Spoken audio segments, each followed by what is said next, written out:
Tony चिड़िया ने बहुत ही प्यारी एक बेटी का जन्म दिया, लेकिन कुछ दिन के बाद ही टोनी चिड़िया की मृत्यु हो जाती है। टोनी अपनी बेटी का नाम बहुत प्यार से कुकू रखा था, लेकिन अभी कुकू ने अच्छे से दूध पीना भी नहीं सीखा था, तभी उसकी माँ मर जाती है। अभी तो कुकू सही से पहचानती भी नहीं थी कि मेरी मम्मा कौन है।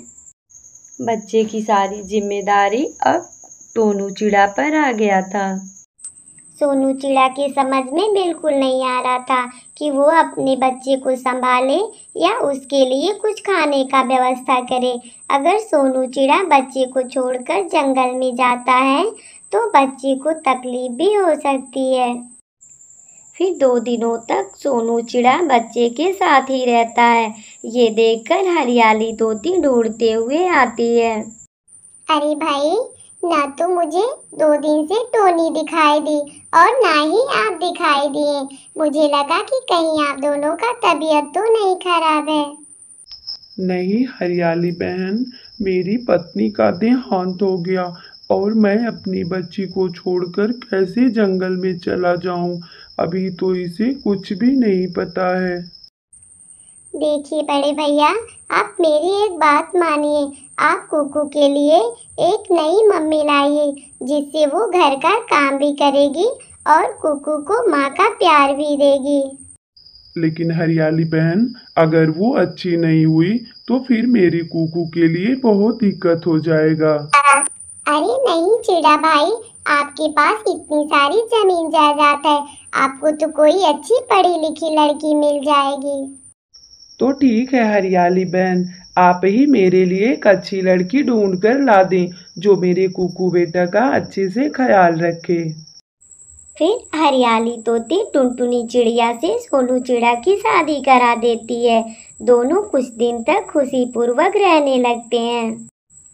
टुनटुनी चिड़िया जब बाहर दाना के लिए जाती है तो वहाँ पे उसे गौरी से मुलाकात हो जाती है। अरे क्या आप टोनी की सौतन हैं? आज के पहले तो हमने कभी नहीं देखा, लेकिन सुना जरूर था कि सोनू चिड़ा ने जिससे शादी किया है वो बहुत ही खूबसूरत है। मुझे तो लग रहा है कि आप ही हैं। हाँ, मेरा नाम टुनटुनी है और मैं ही कुकू की माँ हूँ। अरे बुरा ना माने तो मैं आपसे एक बात कहती हूँ। बोलिए गौरी बहन, आप क्या कहना चाहती हैं? अरे टुनटुनी, माँ कहने से कोई माँ थोड़ी हो जाता है, और कितना भी तो तुम सौतेली माँ ही कहलाओगी। अगर तुम्हारा एक बच्चा होता तो इतनी सारी जमीन जायदाद तो तुम्हारे बच्चे का होता। तुम तो झूठ में सौतन की बेटी के पीछे पड़ी हुई हो। फिर टुनटुनी गौरी के बातों का बिना जवाब दिए वापस घर चली आती है और उसी के बात को बार बार सोचती रहती है। फिर टोनू चिड़ा से कहती है, सुनिए जी, क्या हमारे बच्चे नहीं होंगे? नहीं टुनटुनी, अब हमें बच्चे की क्या जरूरत है। और है ना मेरी लाडो कुकू, हम तो इसी का शादी ब्याह धूमधाम से करके सारी जायदाद इसको दे करके हम लोग गंगा नहा लेंगे। टुनटुनी को ये बात चुभ जाती है और वो बिना जवाब दिए वहाँ से चली जाती है। ऐसे कुछ दिन बीत जाते हैं। फिर टुनटुनी कुकू से कहती है कि बेटा, अब तुम बड़ी हो गई हो, चलो मैं तुम्हें नदी तक घुमा लाती हूँ और इसी बहाने तुम्हें उड़ना भी आ जाएगा। कुकू बहुत खुशी से माँ के साथ चली जाती है घूमने के लिए। कुकू इधर उधर जंगल में खेलती है, तभी वहाँ पर गौरी आ जाती है। अरे टुनटुनी, क्या यही तुम्हारी सौतन की बेटी है? हाँ गौरी बहन, यही मेरे सौतन की बेटी है और अब ये तो मेरे गले ही पड़ गई है। इसका बाप कहता है कि अब उसे दूसरा बच्चा ही नहीं चाहिए। अरे टुनटुनी, तुम इतना क्यों सोचती हो? जब इसका बाप इसके रहते दूसरा बच्चा नहीं करेगा तो इसकी कहानी ही खत्म कर दो। इस नदी में धीरे से धक्का दे दो और तुम्हारी सारी समस्या खत्म हो जाएगी।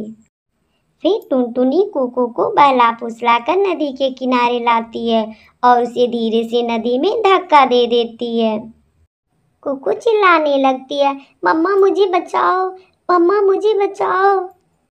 ऐसा कहते हुए कुकू दूर तक बहकर चली जाती है और टुनटुनी अब यहाँ पर खुश हो जाती है।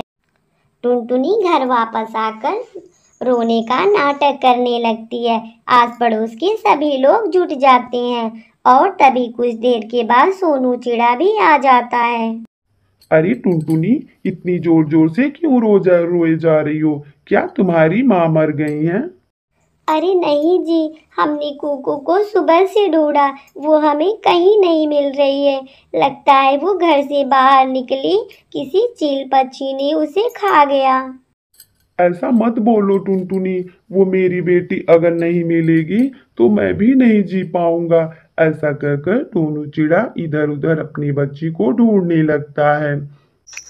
कुकू उसे लेकिन कहीं भी नहीं मिलती है। इधर कुकू नदी में बहते हुए मामा चिल्लाते हुए जा रही थी।